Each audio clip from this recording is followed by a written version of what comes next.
দেশের উত্তর ও উত্তর পূর্বাঞ্চলে বাড়ছে বিভিন্ন নদ নদীর পানি। লালমনিরহাটে ডালিয়া পয়েন্টে তিস্তার পানি বিপদসীমার 40 সেন্টিমিটার উপর দিয়ে প্রভাবিত হচ্ছে।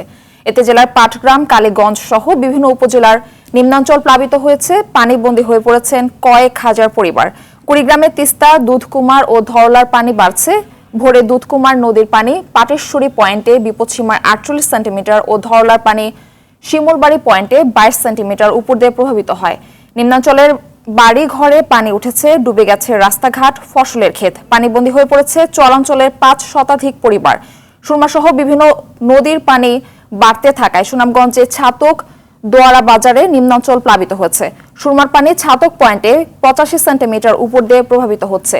তাহিরপুর বিশ্বম্ভরপুর সড়কে পানি উঠায় জেলা শহরের সাথে 2 উপজেলার যোগাযোগ বিচ্ছিন্ন আছে।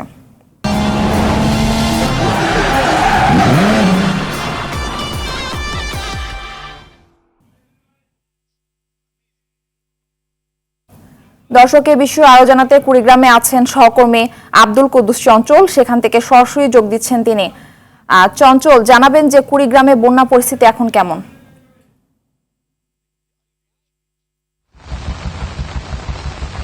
মারফি, কুড়িগ্রামে কিন্তু সবকটি নদ নদীর পানি বৃদ্ধি পাচ্ছে দ্রুতই। আপনাকে জানিয়ে রাখছি, কুড়িগ্রামের যে দুধকুমার নদী রয়েছে, সেই দুধকুমার নদীর পাটেশ্বরী পয়েন্টে কিন্তু সকাল 9টার পরিসংখ্যান অনুযায়ী পানি কিন্তু এখন 50 সেন্টিমিটার উপর দিয়ে বিপদসীমার উপর দিয়ে প্রবাহিত হচ্ছে।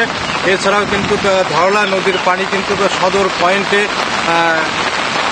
9 সেন্টিমিটার উপর দিয়ে বিপদসীমার উপর দিয়ে পানি প্রবাহিত হচ্ছে। এছাড়াও কিন্তু শিমুলবাড়ি পয়েন্টে কিন্তু 22 সেন্টিমিটার বিপদসীমার উপর দিয়ে পানি প্রবাহিত হচ্ছে। এছাড়া কিন্তু গঙ্গাধর, ব্রহ্মপুত্র সহ সবকটি নদ নদীর পানি কিন্তু তুমুলভাবে বৃদ্ধি পাচ্ছে, ফলে কিন্তু বন্যার সৃষ্টি হয়ে গেছে। আপনাকে জানিয়ে রাখছি যে দুধকুমার, অববাহিকার, নাগেশ্বরী, ভুঙ্গামারি যে সমস্ত চরাঞ্চল ছিল সেগুলো কিন্তু এখন প্লাবিত হয়েছে। মানুষের বাড়ি ঘরে এবং রাস্তাঘাটে কিন্তু পানি উঠেছে, ফলে কিন্তু মানুষের কিন্তু দুর্ভোগ সৃষ্টি হয়েছে।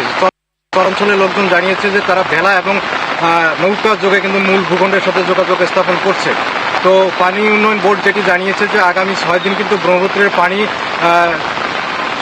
বাড়তে পারে এবং বন্যার পরিস্থিতি কিন্তু আরও অবনতি হতে পারে। আবহাওয়া অফিস যেটি জানিয়েছে যে আজ 24 ঘন্টায় কিন্তু 36 মিলিমিটার বৃষ্টিপাত হয়েছে এবং আগামী 72 ঘন্টা বৃষ্টিপাত হওয়ার সম্ভাবনা রয়েছে। বৃষ্টিপাত বেড়ে গেলে কিন্তু বন্যা পরিস্থিতি আরও অবনতি ঘটবে। তো মারভিয়াই ছিল আমার কাছে কুড়িগ্রামের বন্যা নিয়ে সর্বশেষ খবর হবে। ধন্যবাদ আপনাকে। এতক্ষণ আব্দুল কুদ্দুস চঞ্চল জানাচ্ছিলেন কুড়িগ্রাম থেকে।